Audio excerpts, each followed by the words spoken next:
Nous, neurochirurgiens, quand on opère par exemple quelqu'un de la colonne vertébrale, on fait pendant l'intervention des imageries pour vérifier qu'on soit au bon niveau, que les implants qu'on place soient correctement placés.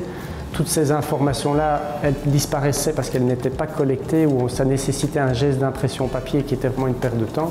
Ici, ça peut être automatiquement injecté dans le PACS, qui est le serveur sur lequel tous les examens sont sauvegardés, et du coup, elles peuvent revisualiser n'importe quel moment plus tard.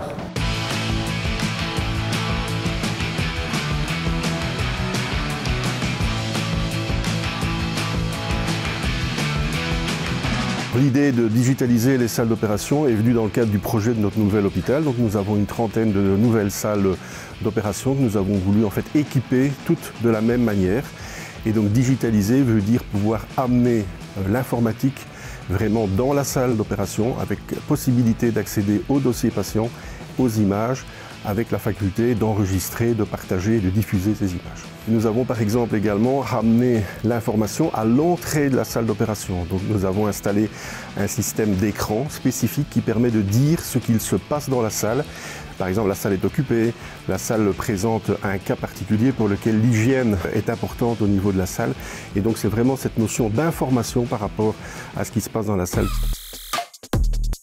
Prendre connaissance du dossier d'un patient avec la digitalisation, c'est très simple puisque sur différents écrans, on peut avoir accès aux informations nécessaires. Donc l'anesthésiste peut avoir accès rapidement au compte-rendu de sa consultation préopératoire avec les points auxquels il doit faire attention. Le chirurgien, il a accès à tous les rapports de consultation et surtout aux examens imagerie, donc radiologiques ou biologiques qui ont été faits chez le patient. Et il peut les afficher à un endroit dans la salle d'intervention qui sera facilement accessible tout au long de la procédure. Les trois avantages qui sont associés à la digitalisation, c'est un confort et une ergonomie nettement améliorés pour le chirurgien. Deuxième avantage, c'est un gain de temps pour la préparation des patients. Et donc un gain de temps qui cumulé en fin de journée est quand même significatif. Et troisièmement, la sécurité qui encadre les interventions chirurgicales est nettement améliorée parce qu'on a la certitude que les informations correspondent aux patients. Pour un futur proche, et les améliorations qui sont prévues sont évidemment de pouvoir intégrer tout ce qui tourne autour de l'intelligence artificielle. Donc aujourd'hui, on utilise plutôt les applications classiques.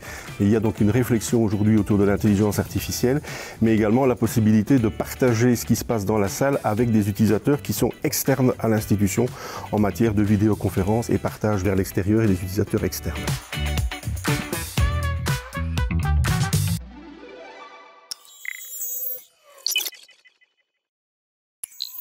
You